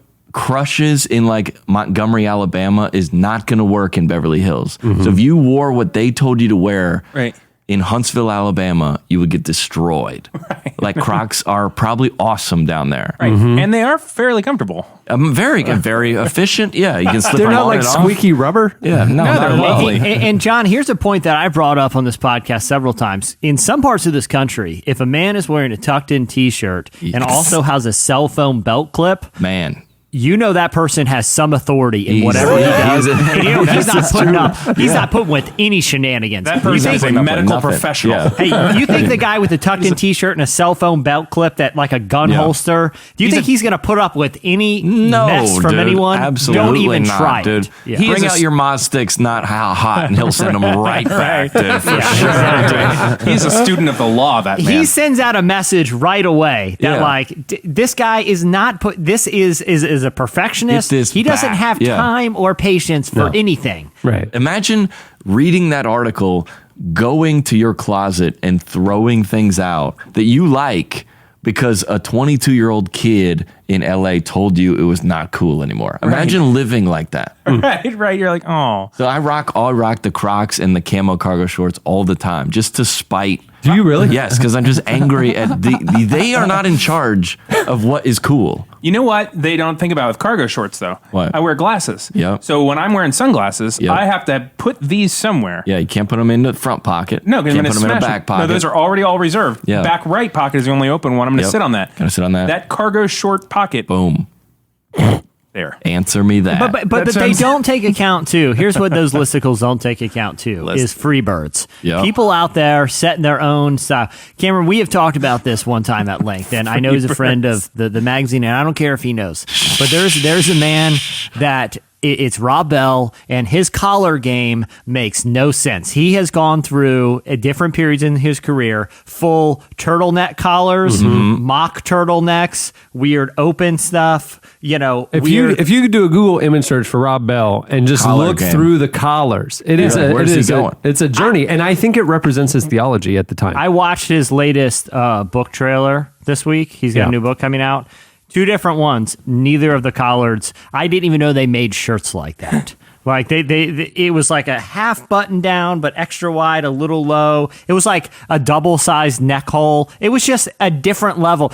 My point is this.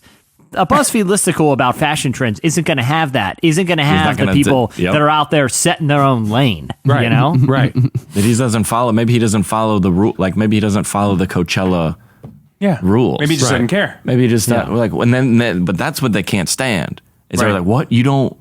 You find yourself, weird. you're shopping at the Bass Pro Shop. It's a little warm. The AC's not kicking like you thought it would. That looks nice and refreshing over there. Yep. These people are just going to go in and take a dip. They're free. They think for themselves is what we're saying. BuzzFeed says you cannot take a dip, but they didn't read the article. No. They're just like, No. I'm gonna. Yeah. And I see and a the law pool of is so refreshing water. arbitrary. What do you mean if I hurt a bass, then it's a crime? Like I'm telling you, if I'm standing with my kids at I'm the tank, in a warehouse of bass murder gear. How do you know if they're hurt? Do they? Yeah. What do you have a They bass say doctor come They in? just look sad. they're a fairly binary animal. Either they're alive or dead. They're floating upside down or they're floating right side up. I mean, that's it. They're fine or they're dead. Yeah. Is this bass happy? He's with 5,000 other bass in a 20-gallon tank. I don't think he's happy. No, and he was born in If anything, captivity I and put he him out can of his see misery. the world. The worst is they can see out. I wonder what that's like out there. It was probably the best day of those bass' life because something different happened. Every day for those bass is the same. Right? Literally, those bass right now in their own Tillicum language are like, dude, today is so freaking... You know what I did today? What'd you do to Frank? I'll tell you what I did, Joe. I swam in a circle 8,000 times in a tank. Remember that one awesome day where a dude jumped in here for a minute? A kid, he was wearing Crocs, remember? And those cargo pants. I almost got in one of the pockets. I hope that happens tomorrow, is what everyone is saying, for sure. Yeah, I mean, it was a real Great bummer for point. Sam because he was mortally injured. But, you know. Yeah, it's the first time they ever feel alive. Get this guy on the podcast. Can you get him on? Oh, yeah, he'll be Outlaw Hero episode 3. He's find the actually in your bass spot next week. I'm going to set up a GoFundMe to get his legal fund because this is just absurd. Well, and while you're at it, throw a little extra on your GoFundMe to go on one of those 3-day trips that Eddie was talking about. You know? Yeah. All right, well, stay tuned. Up next, Antoinette Robertson joins us.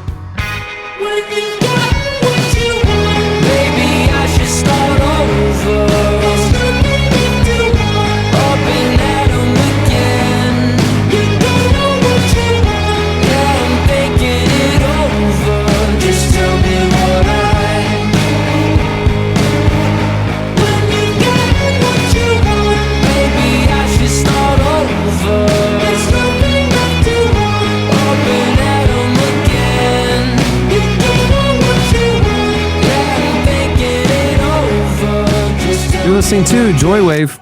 The song is It's a Trip. It would be a trip on a Joywave. Antoinette Robertson is one of the stars of the new Netflix series Dear White People, a satirical comedy set in the world of higher education that explores race, political correctness, and how to have conversations about pressing social issues. We recently spoke with Antoinette about the controversial nature of the show, what she learned from being a part of it, and why it's so important to engage with difficult conversations about race. Here is Antoinette Robertson.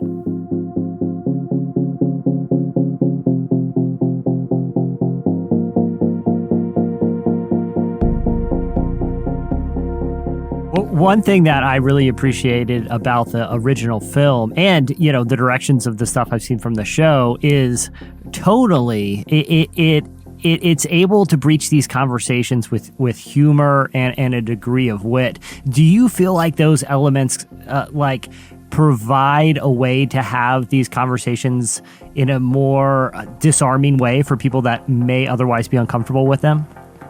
Yes, I feel like the use of humor and wit with this project is going to be, they're going to make you laugh in one moment, and then 10 seconds later you're going to have an introspective moment and say, oh my God, could I have possibly made someone feel like that? And then we start to have these uncomfortable conversations because you might have insight into how someone might have possibly felt, because the way that it's shot from like a point of view perspective with all the individual characters, you get a feel for how it's like to be in their world and how these things have affected them. And subsequently, you may not even notice after chuckling at a joke that it hits you in a way that you didn't anticipate, and it's definitely going to inspire conversations that lead to better understanding. I was wondering, on a personal level, after being a part of this, production for so long, how were your ideas about race and some of these social issues that are dealt with in the show challenged, but also informed by working on the show?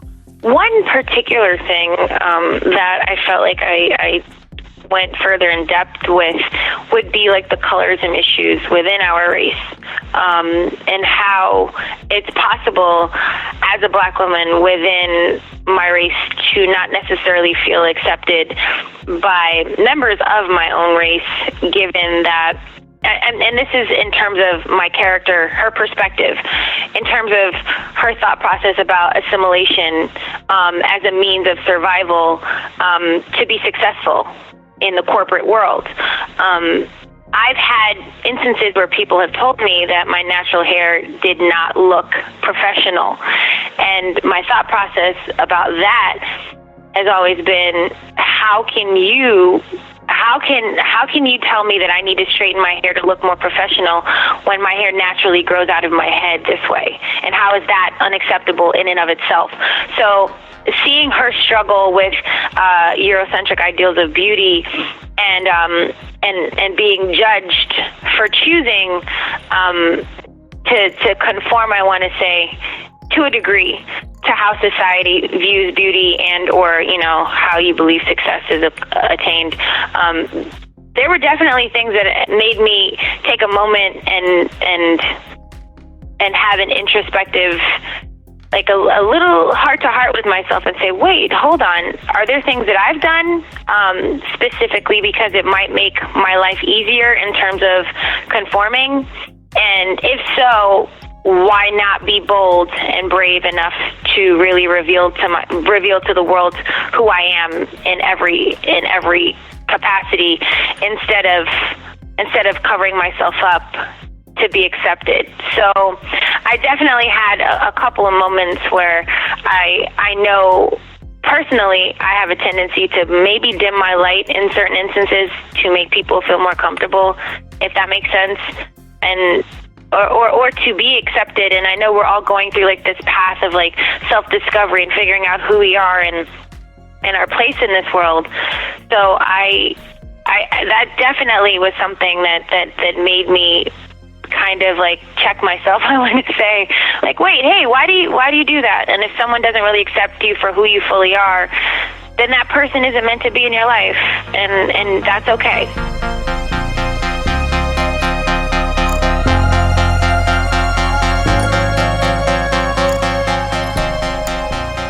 Well, tell me a little bit about Coco Connors, your character. Maybe for people that haven't seen the film or are coming into the show, without any, kind of preconceived ideas about the plot or the characters. Tell me about Coco's background and why you liked playing her as a character. So Coco Connors is from Chicago. She got plucked out of bad circumstances by a sponsor, I want to say, and has attended the best schools and now an Ivy League university. She's an economics major with her eyes set on the White House. Her focus has always been climbing the corporate ladder and being the best she can at everything. She's unapologetically ambitious and wants to take over the world, essentially. That's Coco that's her resume. But Coco to me has always been that underrepresented, misunderstood girl who being assertive has always been misconstrued as being aggressive. That girl who knew what she wanted, who's been mislabeled and misunderstood because of stereotypical labels that Black women have a tendency to get unrightfully labeled as. Essentially, she's a sweet, vulnerable, beautiful human being that needs to have a harder exterior as protection. And what I love about her is through the course of the season, we slowly see the layers get pulled back, and we start to see the cracks in this barrier that she has between her and the world. And you start to fall in love with that vulnerability and that beauty of her just kind of relaxing and allowing herself to be uniquely who she should be and not really caring about what the world thinks about her. One cool thing about the early buzz of the show and being on Netflix is it's going to be exposed to a huge but also really diverse audience. For people that are coming to the show from a diverse set of backgrounds that maybe don't have the same personal experiences as some of the characters, what do you hope that they will take away from the show after watching Dear White People? I hope they take away the universal theme that we're all continuing to discover who we are, regardless of where we come from or where we aspire to be, and that we're all struggling with our own identity and trying to figure out who we are versus who the world wants us to be, and that we should be more tolerant and more understanding of one another and more compassionate towards one another. That's what I hope they take from it.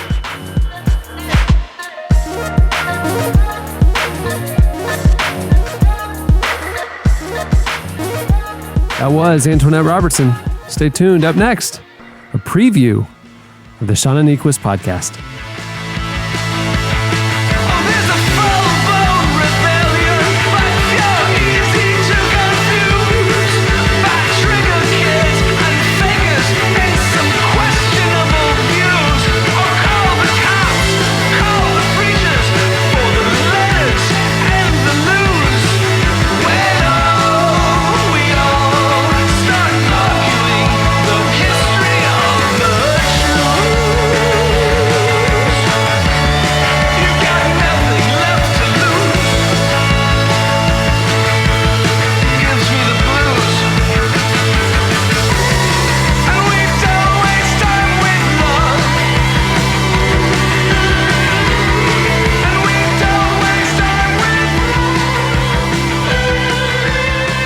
You're listening to LCD Sound System. The song is Call the Police. Well, if you listened to the podcast in the last few weeks, you heard the exciting news about the launch of the Relevant Podcast Network. We're not going to be doing a network of 1,000 new shows. We're doing a curated selection of shows with different thinkers and leaders that we want to hear. They need a podcast, and we're going to help them do it. And so we're partnering with some amazing people to roll out shows. And it's not going to be like coming out the gate with 50 or 10 shows. We're going to start with one, and then we'll put another one, and then add another one. And throughout the year, progressively, we will continue to add shows to the Relevant Podcast Network. You can find them all, both the ones that are active. You can find the past seasons of shows, and you can find upcoming shows at the redesigned relevantmagazine.com podcast section. So our very first show, it just made total sense that we would kick everything off with Shauna Niequist. The Shauna Niequist podcast will be premiering Monday, May 8th. If you hear this a few days before, because this podcast comes out a few days before that, if you go over to iTunes, we have a trailer essentially up of Shauna previewing the series and her heart behind it, and it's going to be really exciting. You can subscribe now, and then obviously if you hear this after Monday, this first episode will be up there. Some of the guests, what it's going to be is conversations that she's going to have with some amazing people. Go listen to the trailer to hear some of her ideas for the show. But some of the people that will be joining her in this first season, Brene Brown, her dad, Bill Hybels. Can you imagine sitting down and interviewing your dad, who happens to be Bill? There are Bill 1,000 Hybels. reasons I can't imagine that. Jen Hatmaker, Maria Goff, Andy Crouch, and others.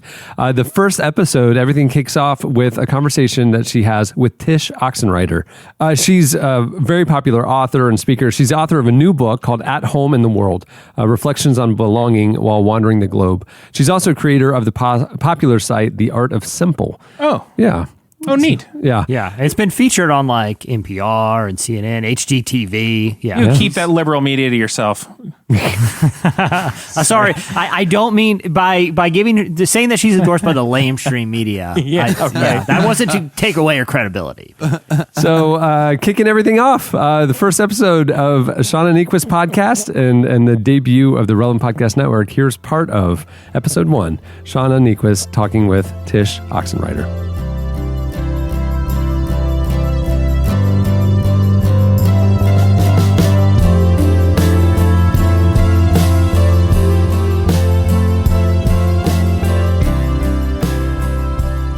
Hey, this is Shauna Niequist, and I am so excited about this new podcast. When we got together, when I connected with the Relevant team, we talked about what this was going to be.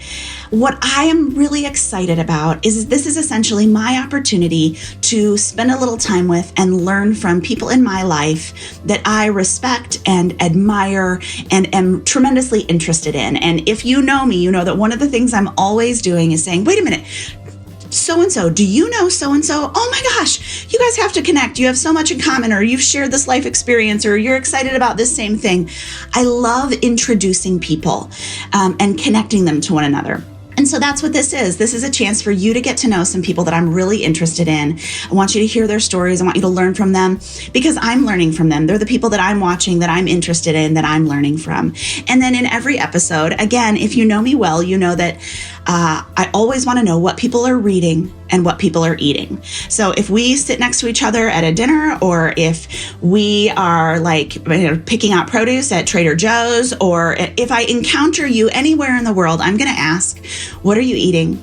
What's your favorite recipe? What do you always order at a restaurant? Or I'm going to talk to you about books. What are you reading? What book have you given away several times? What excited you in the book world this year? What story really captured you? What was your favorite book as a child? Those are questions that I find really, really interesting.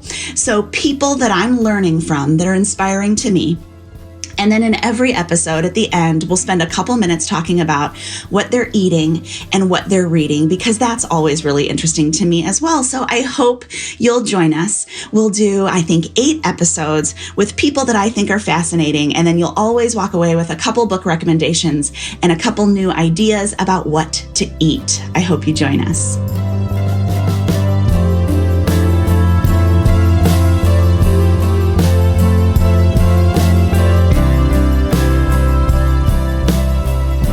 You have a really interesting life, and you've had an interesting life for a long time. Like since I've been reading your stuff and since we've been friends, you've done all sorts of kind of interesting, unusual things. I would say you have a creative, brave, interesting life. And that's been true for a long time, but especially this last adventure is the thing I most want to talk about. So why don't you just start with like a little description of the trip, and then I have all sorts of questions about it. Okay. Well, my husband Kyle and I had always wanted to travel around the world with our kids ever since we lived overseas. So for the 2014-15 school year, we took our 3 kids who at the time when we started were 9, 6, and 4, so still young. And we all wore one backpack each. And for a school year, we traveled in one direction. So we started in Asia and ended up in Europe and then hopped back to the U.S. And that is the 10 peso version with many more stories in between.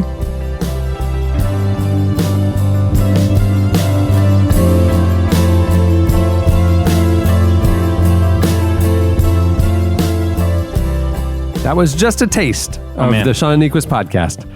Can't wait. I love Shauna. Yeah, I've been a guest on her show, except it was just when we were at dinner together. And you just sit there, and Shauna's one of those people that's like, tell me about the experience of your daughters coming home. And you're like, oh my God, that is the best question you've ever had. And she'll just she stares at you and she's just like, there's great food around, and she gets into your soul.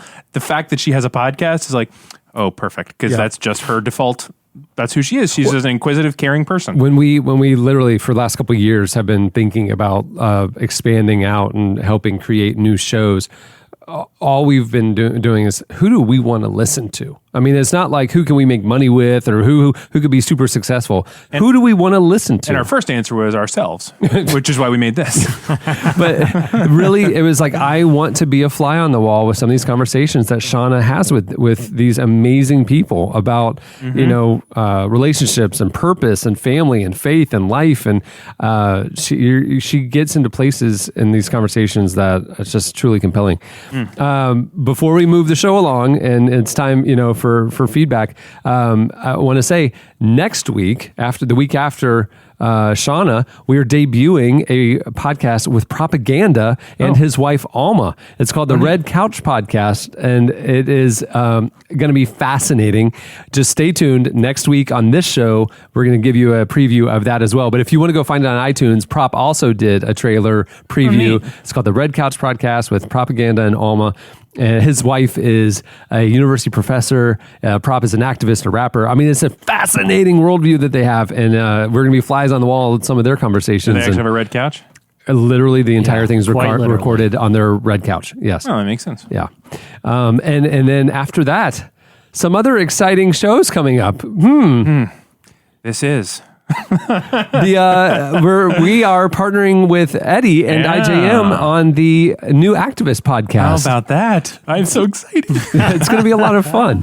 It is, jokes aside, it is a huge privilege, and I cannot wait to talk about it more as the weeks go. Yeah. So that'll be debuting later in May, and then we will, in June, I believe, be rolling out a podcast of long form conversations and interviews with some really compelling people. And then we are working on a music and culture podcast. We're working on a sports podcast. I will, just to be clear, I will not be a part of that. I'll tell you this, that one will be debuting in the fall because that's when sports gets good again, because who cares about baseball season, right? Man, I keep trying. I watched a Rays game the other day and I was like...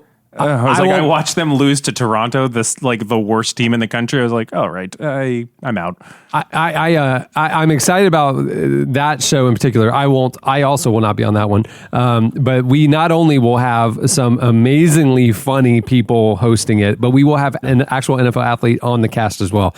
So expert stuff and really, really funny stuff. I can't wait because what's funniest about it is that Shauna is the one who helped put the cast together. Yeah. Shauna said, I don't like sports at all, but I would listen to these people talk about sports. And we had lunch with the person who's going to be, I'm trying not to give too much away, but we were both like, I would totally listen to this guy. Is really, I will say, of all these shows, I think what's most exciting to me about the Relevant Podcast Network is it's this, there's pieces to people's personalities who we've had these long relationships with, who you're going to get to see other parts of it.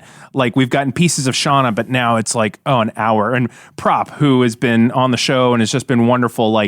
I've wanted to hear more from him. It's going to be fun. This is cool. Yeah. I like this. I mean, there was a point yesterday where Cameron and I were talking in a meeting about, podcast content ideas. And I think literally both of us were getting physically excited. Well, what if this? I mean, this is a really cool thing that I think not only has us creatively jazzed, but has us excited for what is in store for the audience. So there you go. You can follow along at our website, relevantmagazine.com. The podcast section is where we will keep updating and talking about upcoming shows and all that kind of stuff. And all the archives will be there as well. And obviously you can subscribe at iTunes. So go check that out. It's free. So I don't feel bad promoting it because I'm not trying to sell you anything.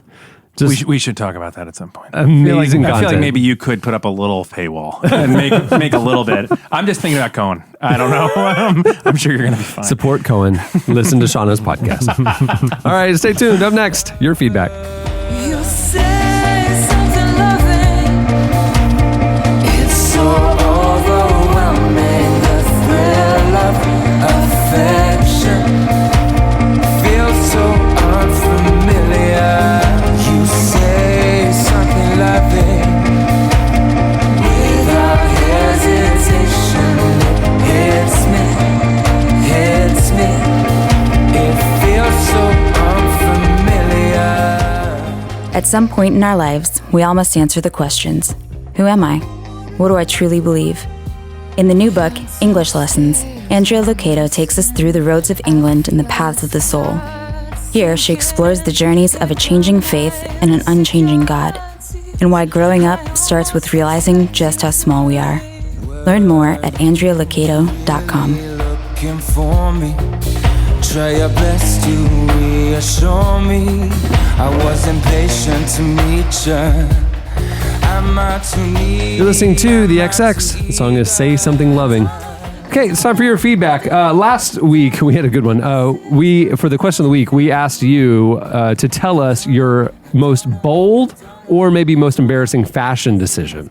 We've all talking about fashion earlier in Slices even. Exactly what we've all been through those phases where we're just going to step out there and try something new, shake it up. You guys hit us up on Twitter at Relevant Podcast. You also posted on the podcast episode page at relevantmagazine.com. Here's a few of our favorites.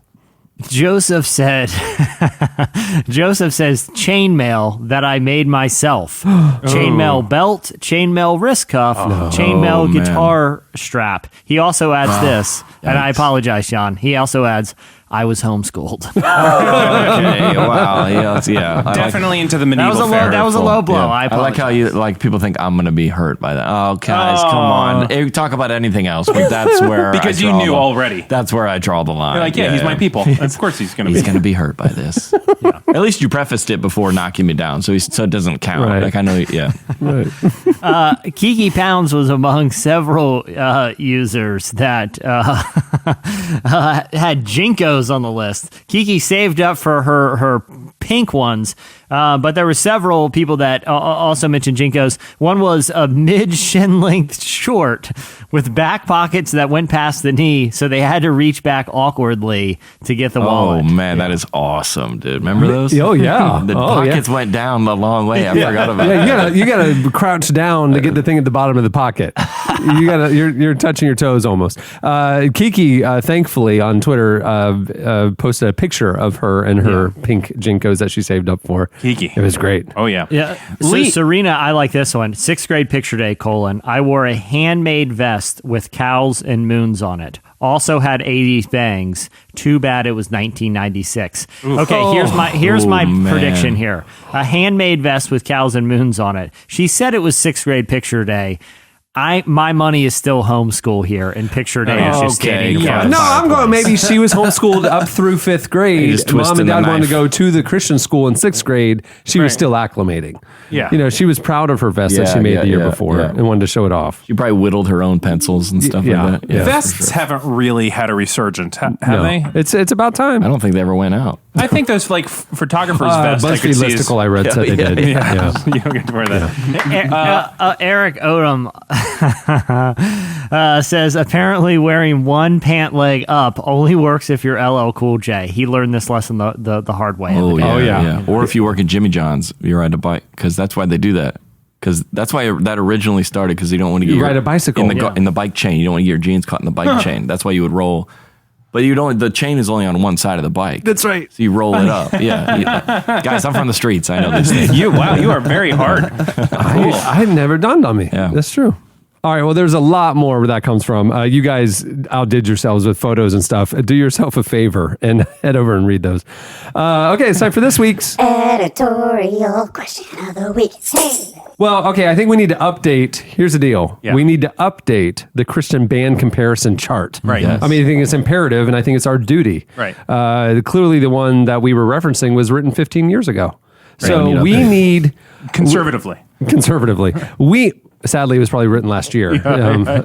We need a modern day Christian music comparison chart. Or you could do the opposite. What John suggested was that if you like this Christian artist, here's a mainstream artist who you should probably go check out. Right. Yeah. So you could either give us the Christian alternative to... They can go either direction. Either direction, one or the other. We'll make a chart for both. If you like Hillsong, then you will like... Who? I don't know.